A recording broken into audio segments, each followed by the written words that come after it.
Hello everyone, आपका अपने channel non tech tech with SNY में स्वागत है। मैं डॉक्टर प्रेमवती यादव। आज हम लोग मीनोरेजिया के बारे में बात करने वाले हैं। ये आजकल बहुत ही कॉमन डिसऑर्डर है फीमेल्स में। तो हम सबसे पहले मीनोरेजिया का मतलब समझते हैं कि यहाँ पे मीनोरेजिया हम किसे कह रहे हैं। मीनो मीन्स क्या हो गया? मेंस्ट्रुएशन। और मीनो ही किसको दर्शाता है? रेगुलरिटी को, मतलब एक रेगुलर साइकिल है। और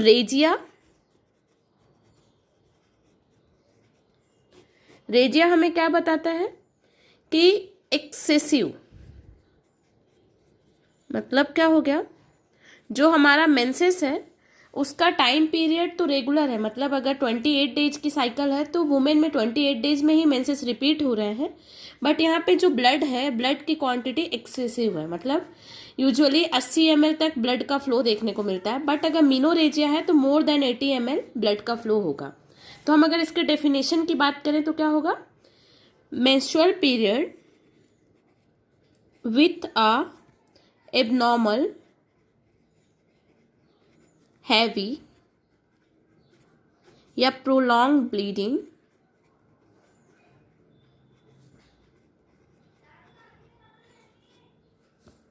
विथ रेगुलर इंटरवल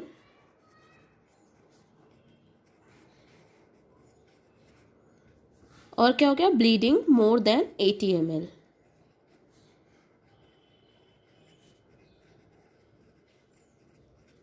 मतलब क्या हो गया इसका मीनोरेजिया का कि मेंस्ट्रुअल पीरियड जो होता है वो हमें रेगुलर इंटरवल में देखने को मिलता है। बट यहाँ पे एबनॉर्मल हैवी या प्रोलॉन्ग ब्लीडिंग देखने को मिलती है। और ब्लीडिंग जो होती है उसमें ब्लड की क्वांटिटी 80 ml से ज़्यादा देखने को मिलती है।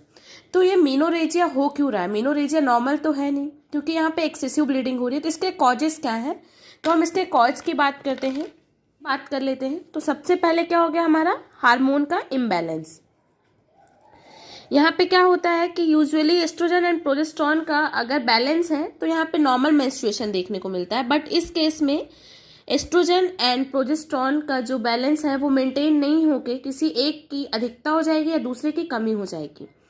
तो यहाँ पे जो हमारी एंडोमेट्रियम होती है यूट्रस में, उसका प्रोलिफरेशन ज़्यादा होने लगेगा। अगर एंडोमेट्रियम एक्सेस डेवलप हो जाएगी, उसकी वजह से कहीं ना कहीं हमें हैवी मेंस्ट्रुअल ब्लीडिंग देखने को मिलेगी।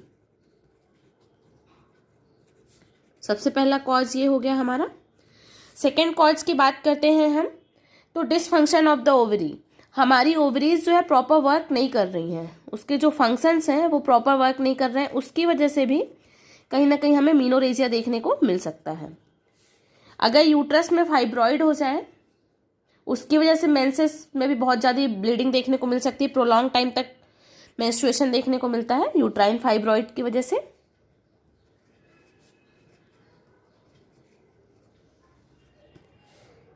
अगर इंट्रायूट्राइन डिवाइस का यूज हो रहा हो, मतलब IUD जिसको हम बोलते हैं, अगर कोई वुमेन है उसने IUD डिवाइस यूज़ किया है, क्योंकि कहीं ना कहीं वो कॉन्ट्रासेप्शन का वर्क करता है IUD, तो वो प्रेग्नेंट नहीं होना चाहती है, कुछ समय के लिए प्रेगनेंसी को अवॉइड करना चाहती है, उस केसेस में भी हमें मीनोरेजिया देखने को मिलता है।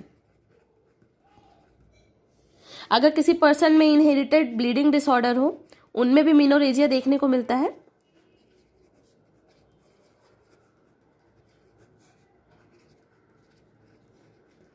जैसे अगर किसी को हीमोफीलिया हो,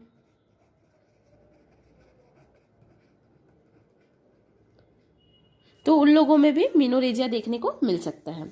और अगर किसी वुमेन में कैंसर हो, वो कैंसर हमारा सर्वाइकल कैंसर भी हो सकता है एंड यूट्राइन कैंसर, तो उसकी वजह से भी मीनोरेजिया देखने को मिलता है कई बार।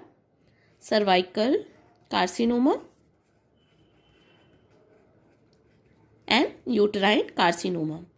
तो यहाँ पे भी क्या होगा कि सेल का एबनॉर्मल प्रोलिफरेशन होगा, उसकी वजह से हैवी ब्लीडिंग देखने को मिलेगी वुमेन में। और कई बार तो कॉम्प्लिकेशन होता है प्रेगनेंसी का, उसकी वजह से भी ब्लीडिंग बहुत ज़्यादा देखने को मिलता है। जैसे अगर एब्रप्सियो प्लेसेंटा हो जाए या प्लेसेंटा प्रीविया हो जाए या तो मिसकैरेज हुआ हो, तब भी यहाँ पे हमें मीनोरेजिया देखने को मिल सकता है।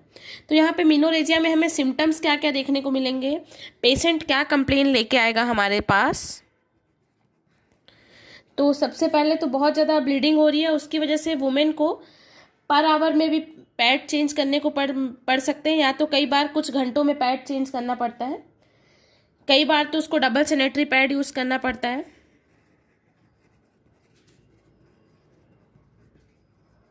इतनी ज़्यादा ब्लीडिंग हो रही है कि एक पैड से रुकता नहीं है, तो 2 पैड यूज़ करने पड़ जाते हैं। ब्लीडिंग जो होगी ना मोर देन 1 वीक देखने को मिलेगी हमें। उसके बाद इसमें क्लॉट्स देखने को मिलेंगे, 25% से ज़्यादा क्लॉट्स देखने को मिलते हैं हमें। उसके बाद अगर ब्लीडिंग बहुत ज़्यादा होगी तो वुमेन में एनीमिया देखने को मिलेगा। अब अगर एनीमिया हो जाएगा, मतलब ब्लड की कमी हो जाएगी, तो उसकी वजह से कहीं ना कहीं हमें वुमेन बहुत ज़्यादा टायर्ड देखने को मिलेगी, बहुत ज़्यादा थकान देखने को मिलेगा, फैटिक हो जाएगी, और ब्रीथिंग में भी शॉर्टनेस देखने को मिलेगी, शॉर्टनेस ऑफ ब्रीथ। अब हम यहाँ पे कौन कौन से इन्वेस्टिगेशन करा सकते हैं।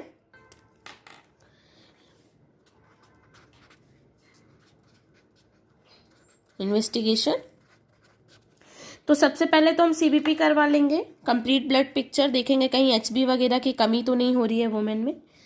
पैप स्मेयर टेस्ट भी करवाएंगे,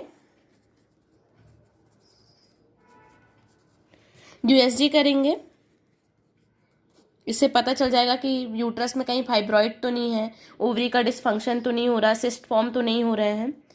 फिर लास्टली हम हिस्टेरोस्कोपी भी करा सकते हैं। अब हम इसके ट्रीटमेंट की बात करते हैं। अगर वुमेन में बहुत ज़्यादा मेंसेस देखने को मिल रहा है तो हमें क्या करना चाहिए। तो सबसे पहले तो वुमेन को बेड रेस्ट कराना चाहिए, न्यूट्रिशियस डाइट देनी चाहिए, जितना ज़्यादा हम उसको अच्छा खाना दे सकते हैं जिसमें बहुत ज़्यादा न्यूट्रिशन हो। हैवी एक्सरसाइज को अवॉइड करना चाहिए।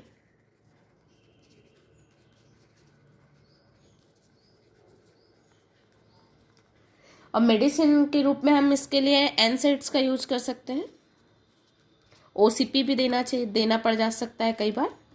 आई होप ये वीडियो आपके लिए यूजफुल होगी एंड आपको पसंद आई होगी। अगर आप मेरे चैनल में नए हैं, चैनल को सब्सक्राइब कीजिए, वीडियो को लाइक कीजिए एंड अपने दोस्तों के साथ शेयर कीजिए। Thank you for watching.